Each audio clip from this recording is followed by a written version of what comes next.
Thank you very much, everybody. So this is a big, big day, a beautiful day, potentially one of the great days ever in civilization. Things that have been going on for hundreds of years and thousands of years. We're going to, at least we're at a minimum very, very close, and I think we're beyond very close. And I want to thank Bibi for really getting in there and doing a job. We've worked well together, as we have with many other countries, both of us, with many other countries, which is the only way this whole situation gets solved. And I'm not just talking about Gaza. Gaza is one thing, but we're talking about much beyond Gaza. The whole deal, everything getting solved. It's called peace in the Middle East. So today is a historic day for peace, and Prime Minister Netanyahu and I have just concluded an important meeting on many vital issues, including Iran, trade, the expansion of the Abraham Accords, and most importantly, we discussed how to end the war in Gaza, but it's just a part of the bigger picture, which is peace in the Middle East, and let's call it eternal peace in the Middle East.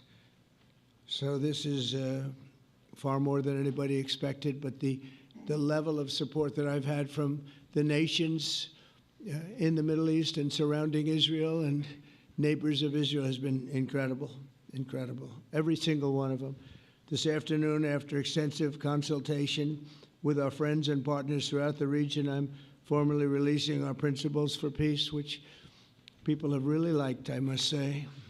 And these are done, not just routinely done, these are done with total consideration and working with the nations that we're talking about. All of these nations have made contributions to those suggestions.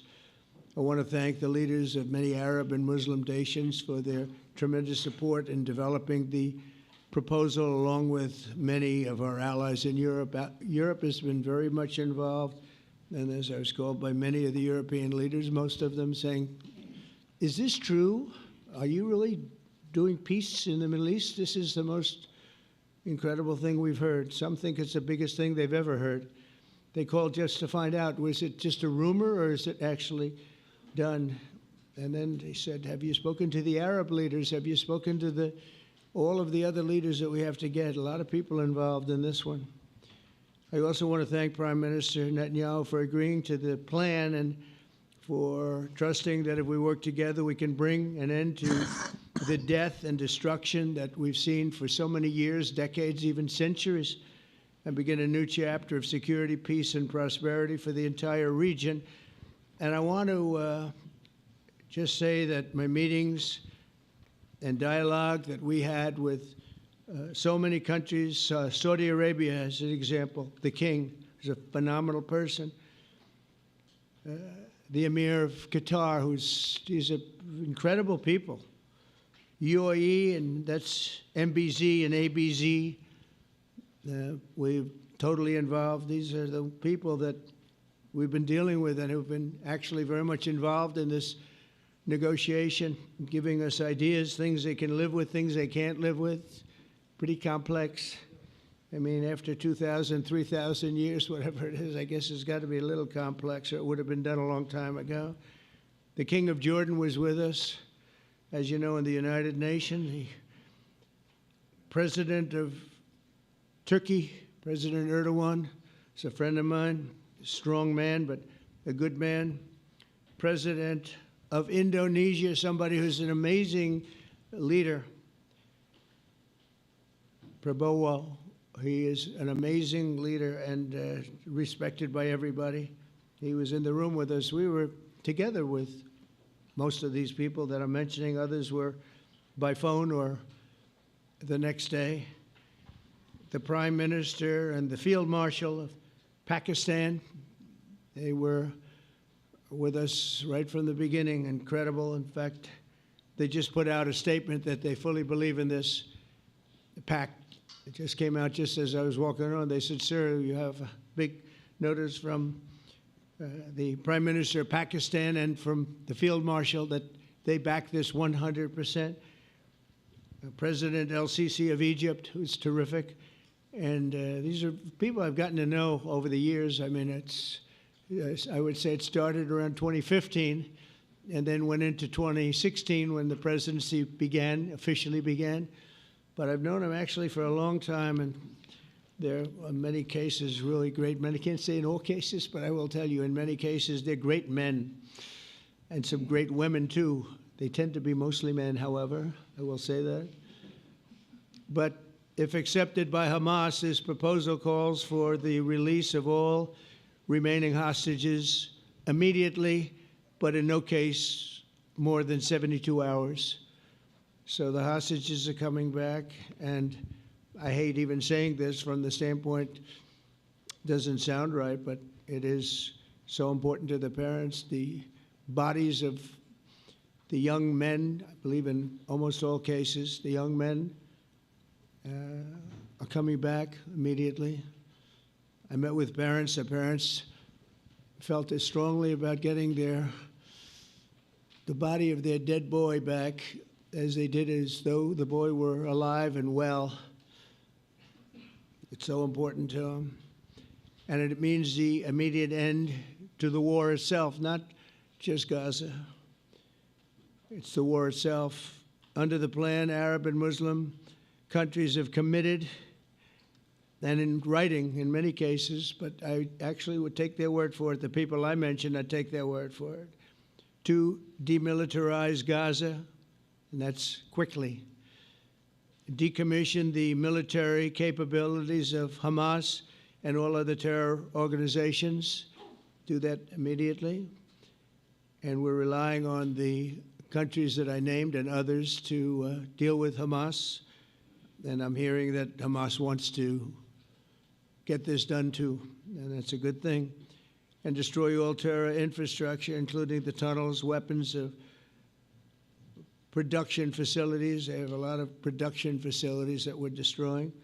They'll also help train local police forces in the areas that we're discussing right now, in particular in and around Gaza, working with the new transitional authority in Gaza. All parties will agree on a timeline for Israeli forces to withdraw in phases. They'll be withdrawing in phases. No more shooting, hopefully. As progress is made toward achieving these goals, Arab and Muslim nations need to be allowed the chance to fulfill these commitments of dealing with Hamas. They have to deal with them because they were the one group that we have not dealt with. I haven't dealt with them. But the Arab countries are going to, and Muslim countries are going to be dealing with Hamas, and I believe they've already been there. I think they probably have an understanding, and they haven't maybe mentioned that, but I would imagine they do, otherwise they wouldn't have gone as far as they've gone. If they're unable to do so, then Israel would have the absolute right and actually our full backing, the U.S. full backing. Marco's here, and a lot of our leaders are here, our great Vice President, Susie Wiles, Steve Witkoff, Jared Kushner. They've been so involved in this process. I don't think anybody else could have done it or even come close, but it's we're right there. We're right there. First time in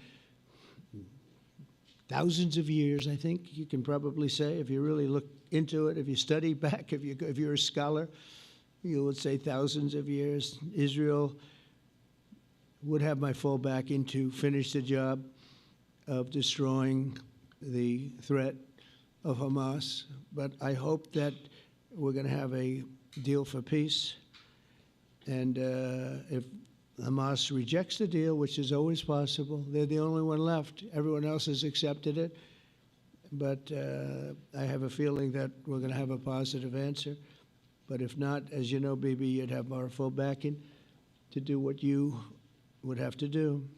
Everyone understands that the ultimate result must be the elimination of any danger posed in the region, and that danger is caused by Hamas.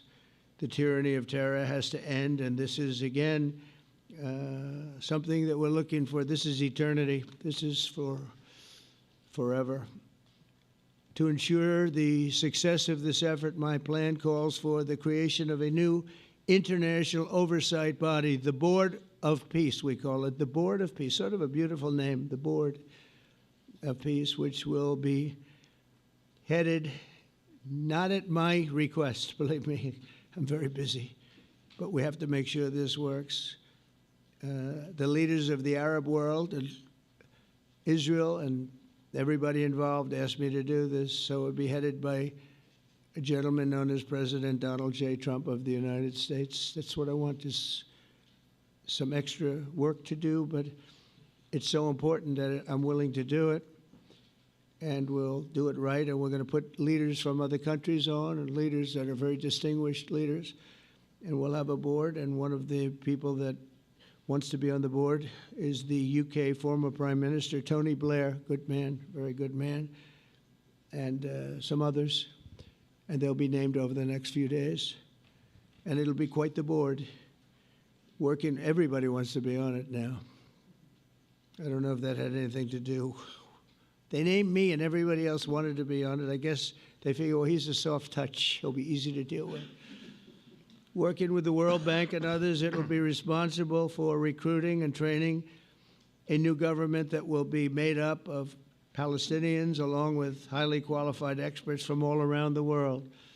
Hamas and other terrorist factions will play no role in the board, but they'll play no role in the governance of Gaza at all, directly or indirectly. As you know, thousands of Hamas leaders have been killed and soldiers have been killed. And we can never forget October 7th, but thousands have paid the price for that.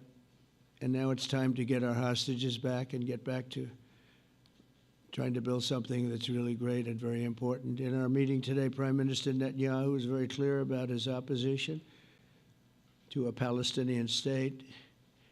And he continuously mentions October 7th, and I understand that. Most people do. And I understand and respect his position on many things, but what he's doing today is so good for Israel. I noticed that they have large crowds gathering in Israel all the time, and they have my name up. They like me for whatever reason, maybe, I don't know, but they do like me. But they say two things: please get the hostages back and please end the war. They've had it.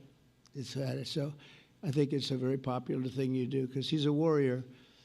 He doesn't know about getting back to a normal way of life, but he is a warrior, and Israel's lucky to have him. But now the people want to get back to peace. They want to get back to normalization in a true sense. Several countries have foolishly recognized the Palestinian state. As you know, some of our European friends, allies, good people, but they're really, I think, doing that because they're very tired of what's going on for so many decades. They've been presidents and prime ministers for years, and during this time, having to do with the Middle East, all they're doing is talking about the same thing over and over. They want to see it get back. And nobody wants that more than me, or I believe Bibi too. But the people of Israel want it. They really want it. They want the hostages back. That includes the probably 32 bodies that we're talking about, 20 people that are living, 32 or so people that are dead, and they want to have peace. So let us not forget how we got here. Hamas was elected by the Palestinian people. Israel withdrew from Gaza thinking they would live in peace. Remember that a long time ago? They withdrew. They said, you take it. This is our contribution to peace. But that didn't work out. That didn't work out. It was the opposite of peace. They pulled away. They let them have it. And I never forgot that, because I said, that doesn't sound like a good deal to me. As a real estate person, I mean, they gave up the ocean, right? Ron, they gave up the ocean. They said, who would do this deal? And it still didn't work out. They were very generous, actually. And they gave up the most magnificent piece of land in many ways in the Middle East. And they said, all we want to do now is have peace. And that request was not honored. Instead of building a better life for the Palestinians, Hamas diverted resources to build over 400 miles of tunnels and terror infrastructure. rocket production facilities and hid their military command posts and launch sites in hospitals, schools, and mosques. So if you went after them, you'd be after them, and you wouldn't even realize you ended up knocking out a hospital or school or a mosque. A terrible thing, terrible, terrible way to have to fight. No fight is good, but that's a real bad one. So there are many Palestinians who wish to live in peace, many. I've seen so many of them. And they have support. And I challenge the Palestinians to take responsibility for their destiny, because that's what we're giving them. We're giving them responsibility for their destiny, fully condemn and prohibit terrorism and earn their way to a brighter future. They don't want the life that they've had. They've had a rough life with Hamas.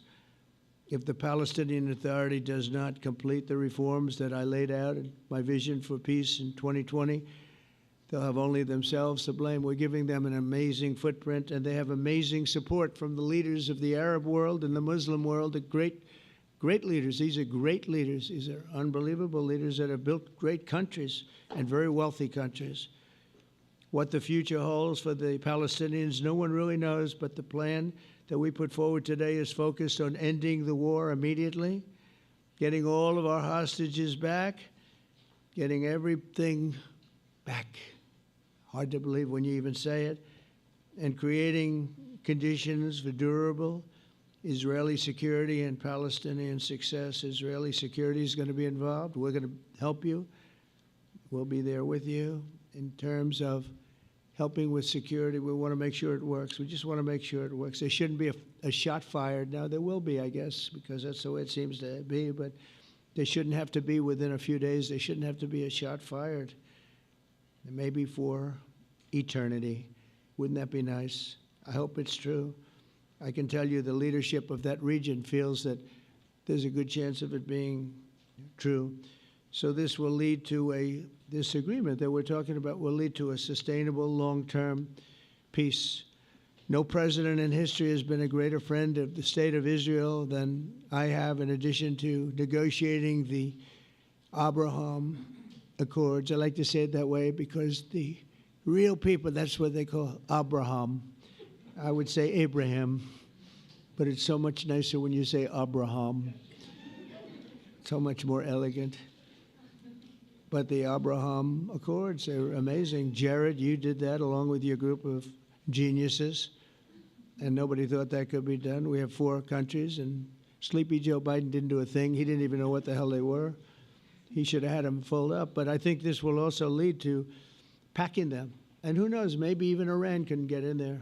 I hope, we hope we're going to be able to get along with Iran.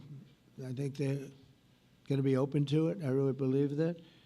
But they could be a member. I long ago said, I'll bet you at some point Iran will be a member of the Accords. And little did I realize it was going to take this turn. That was some turn we did with the B-2s. But I think they might very well be there because it's a great thing for them economically. I recognize the eternal capital of Israel. I opened the American embassy in Jerusalem. That was something that everyone said would never be done, could never be done. Virtually every president for many, many years, for decades, would campaign on making Jerusalem the capital of Israel. They campaigned on it over and over. Is that right, Steve? Is that right? Everyone, and when they got to it, and I understand why now, because it was so, when I got to office, I campaigned on it too. I said, we're going to make it, and then I'd get calls from the leaders of various countries saying, please don't do it, please don't do it. It'll end the whole world, please don't do it. And finally, I just didn't say anything, and I did it. People were calling me before I did it because they heard I was going to do it, and leaders of countries were calling me, and I think it was on a Thursday that I did it, and they'd call me Monday, Tuesday, Wednesday, 3-4 times a day, and I said, tell them I'll call them back on Friday. And I announced it on Thursday, and I called them back, the biggest people in the world, and they said, you've done it. I said, done what? You've made the capital of Israel, Jerusalem, and we wanted to talk yet. I wish you called me a little sooner. Maybe I could have done something about So that was a lot easier than getting into an argument, because I knew what they were calling about. And you know what? It turned out to be amazing. Everybody thought it was going to lead to the end of the world, right? The end of the world, Ron, that's what they said. It didn't lead to anything. It just led to something that I promised, and something that was very, very popular for Jewish people and a lot of other people too. I recognize Israeli sovereignty over the Golan Heights, and I cut taxpayer funding to the corrupt United Nations Relief and Works Agency. And United Nations was interesting because, as you know, a few days ago they introduced me. Ladies and gentlemen, the President of the United States. I'm looking at my teleprompter, and the thing was dead, stone cold, dead. The thing's up here. I have a long, beautiful speech to make. I'm back 30 feet back, and I'm saying, they're introducing me. There's nothing on my teleprompter. So, but I made a speech. I actually got good marks. You think Biden could have done that? I don't think so. I don't think he could have done that. I don't think too many people could have done it. But actually, it was actually more of a speech from my heart, if you want to know the truth. I think it was maybe better in certain ways because it was from the heart. It has to be from the heart. Otherwise, you're in big trouble. But I cut taxpayer funding for that very corrupt United Nations Relief and Works Agency, and nobody thought that would be done, and withdrew from the horrible Iran nuclear deal that was imposed upon Israel by Barack Hussein Obama and Biden. And I don't think Biden knew anything about it, though. I don't think he knows anything about it now, actually, if you ask him. He'd say, what is that? And we obliterated Iran's nuclear enrichment capacity, making it impossible for them to have a nuclear weapon, which they would have had probably in about 2 months from that. But I've never asked Israel to compromise its security, but we had big, strong talk. Nobody's been better to Israel. No president's been better to Israel than Donald Trump. But we had a long, strong talk, Bibi and I, and he understands it's time. It's time. History has shown, and the people of Israel want it. And the people of the Middle East want it. The people of enemies of Israel want it, but they don't have really too many enemies right now. And you know what? Many countries have gained great respect for Israel, for the way they fight, for the job they do, including me. I had respect anyway, but they gained respect. History has shown us that those who have relations with Israel have thrived, while those who have devoted resources and attention toward the destruction and even annihilation of Israel have languished. They haven't done well. Israel is not going anywhere. They're going to coexist with other people and countries in the region, from Syria to Lebanon to Saudi Arabia. The promise of a new Middle East is so clearly within our reach. This is the closest we've ever come to real peace, not fake peace, not political fool's peace. If we can get this difficult problem solved, the opportunities for all within that vast region of this world, it's a vast region, it's unlimited.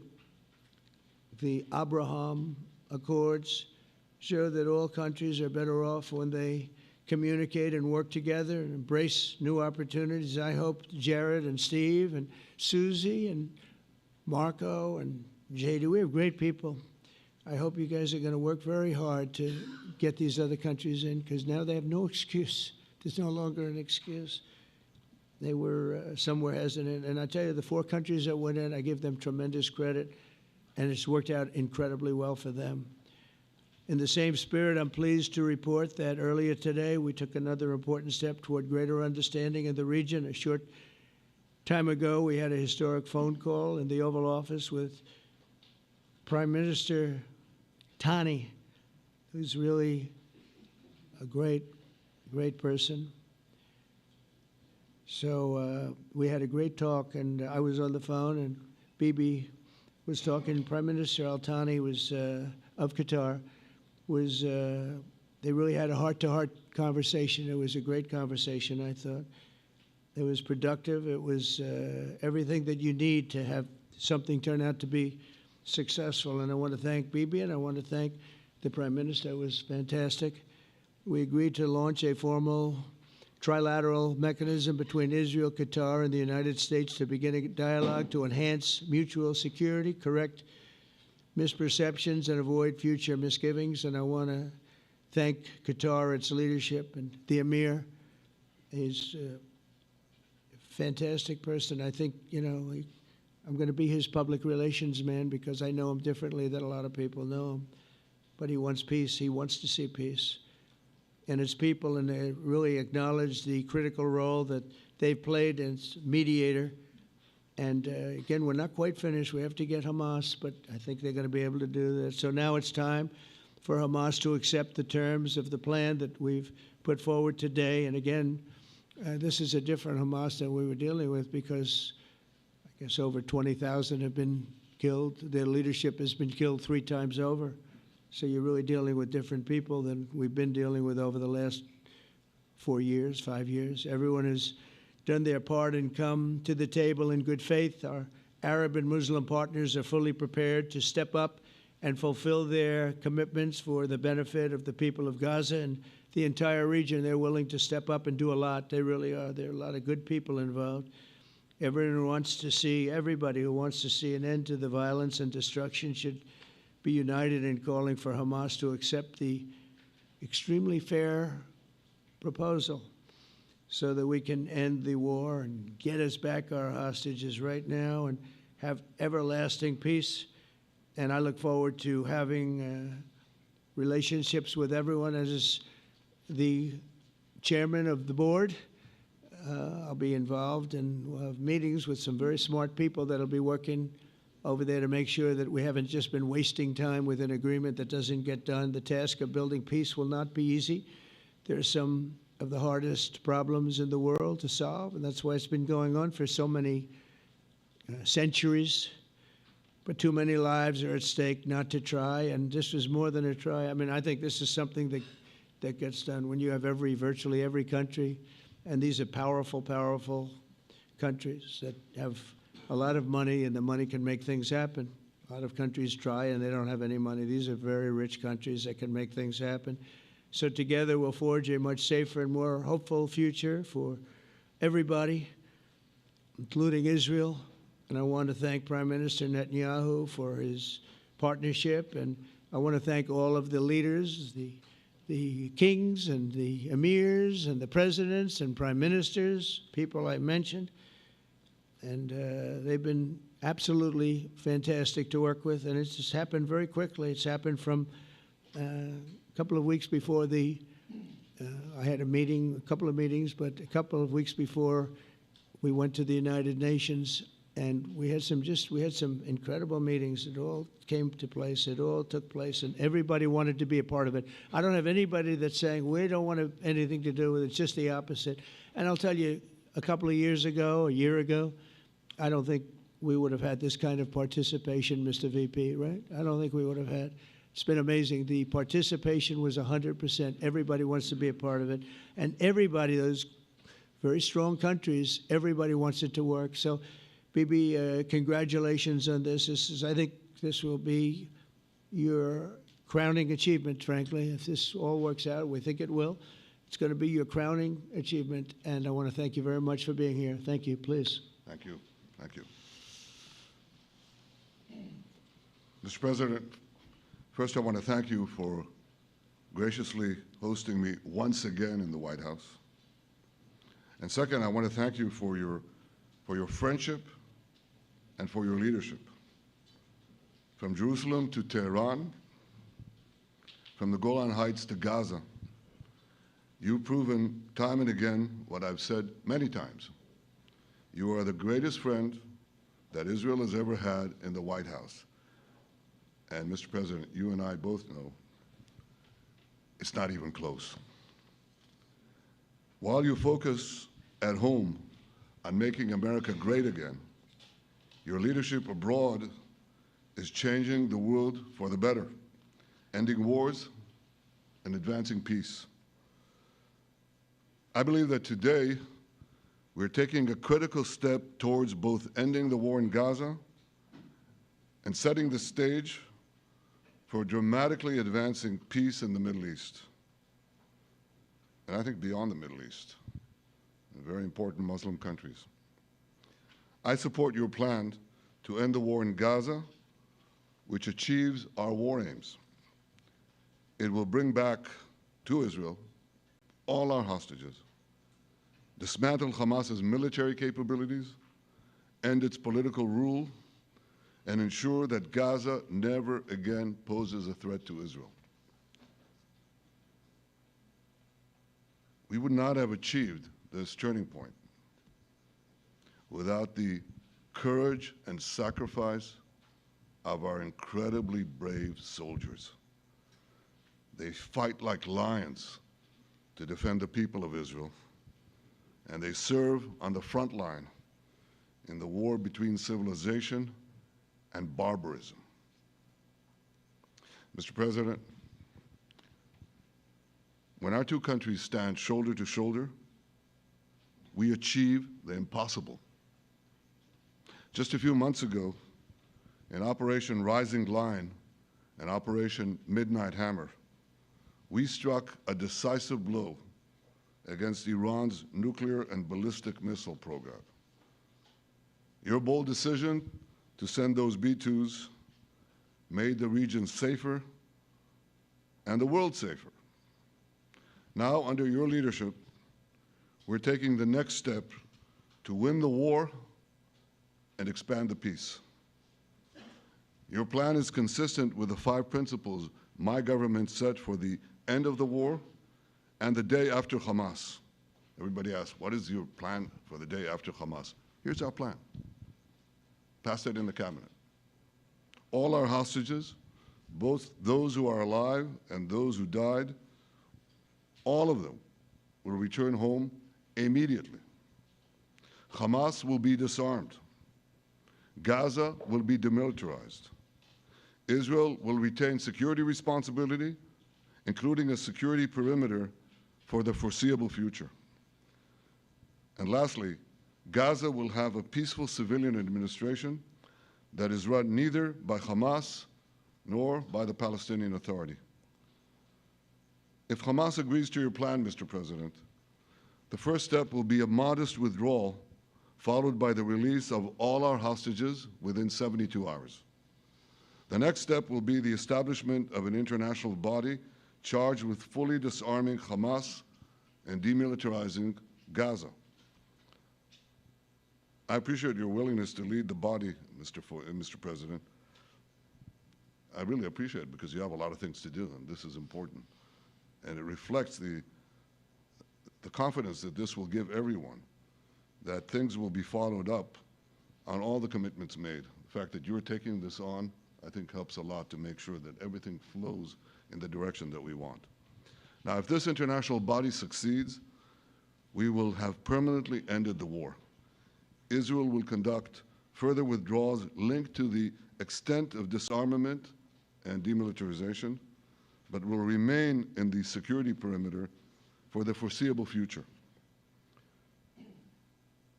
I think we should understand that we're giving everybody a chance to have this done peacefully, something that will achieve all our war objectives without any further bloodshed.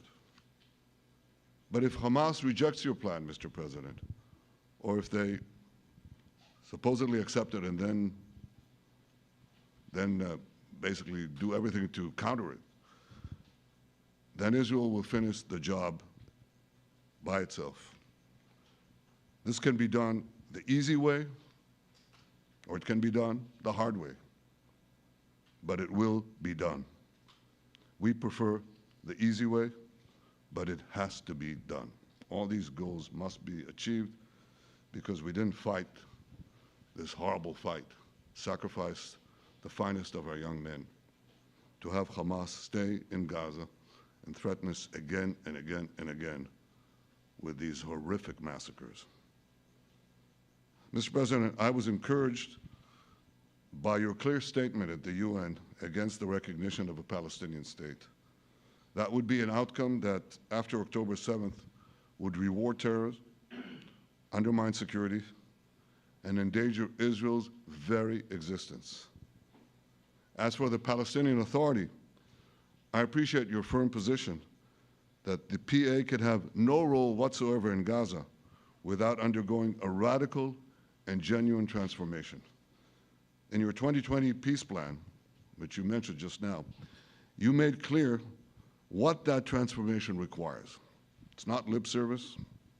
It's not checking a box. It's a fundamental, genuine, and enduring transformation. And that means ending pay to slay, changing the poisonous textbooks that teach hatred to Jews, to Palestinian children, stopping incitement in the media, ending lawfare against Israel at the ICC, the ICJ, recognizing the Jewish state, and many, many other reforms. It won't come as a surprise to you that the vast majority of Israelis have no faith that the PA Leopard will change its spots. But rather than wait for this miraculous transformation, your plan provides a practical and realistic path forward for Gaza in the coming years, in which Gaza will be administered neither by Hamas nor the Palestinian Authority, but by those committed to a genuine peace with Israel. I think this can be not only a new beginning for Gaza, I think it can be a new beginning for the entire region. Under your leadership, we can re-energize, well, I've got to contribute my own, we can re-energize the Abraham Accords. That's what it's called in the original Hebrew, Abraham. Abraham is fine, Abraham, however you want to call it. Under your leadership, Mr. President, we can re-energize the Abraham Accords that we forged 5 years ago. We can expand them to many more Arab and Muslim nations that choose moderation over extremism. I think there's an opportunity here. It's not going to be easy, it's tough going, but I think if we succeed, you're absolutely right.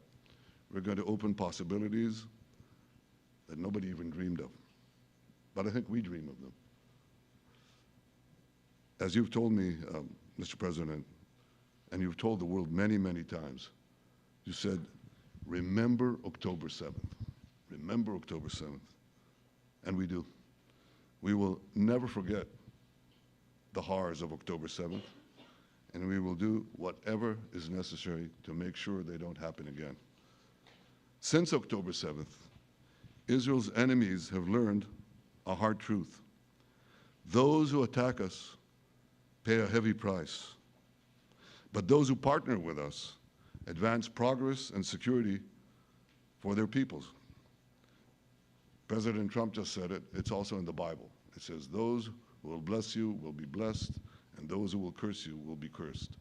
And that's actually what is happening. We want the blessings. I think we've done a lot in the past 2 years to end the curse. We're not finished, but we've done a lot. And we've done a lot together to end the curse. I want to thank your entire team for their efforts to get to this point. I especially want to thank Steve Witkoff and Jared Kushner for their indefatigable work to bring Israel and Arab states in the region closer together. I am deeply grateful to both of them for their work. We had a phone call today just to make it clear.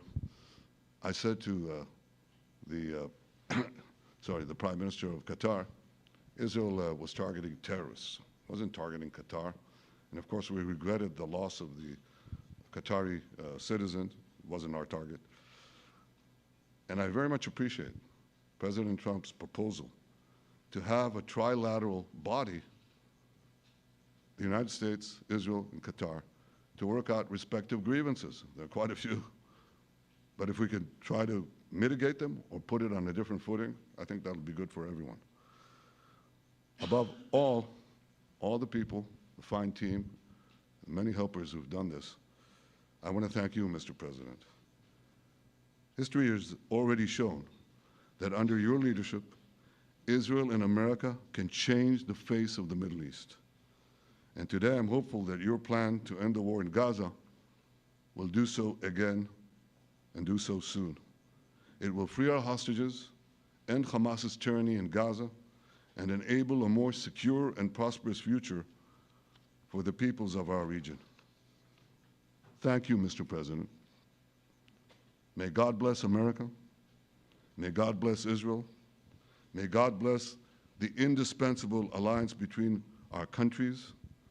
And may I add in Hebrew, G'mal Chatima Tova, may we all be inscribed in the book of life. Thank you. Thank you very much, Bibi.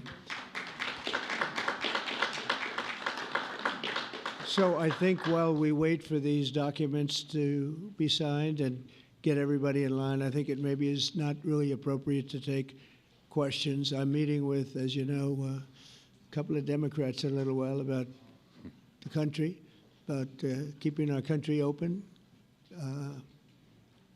They're going to have to do some things because their ideas are not very good ones. They're very bad for our country. So we'll see how that works out. But this is something that was really historic today. This was something that was amazing. I think, Bibi, I mean, depending on you, I think while we're waiting for signatures and waiting for approvals from a lot of different countries that are involved in this, we probably shouldn't take questions? Or would you like to take a question or two from perhaps a friendly Israeli reporter, if there's such a thing? That's a very, very tough proposition. But I would think, Mr. President, that I would go by your instinct that this is, we'll have enough time for questions. Let's settle the issue first, I think. No. Thank you very much, everybody. Thank you.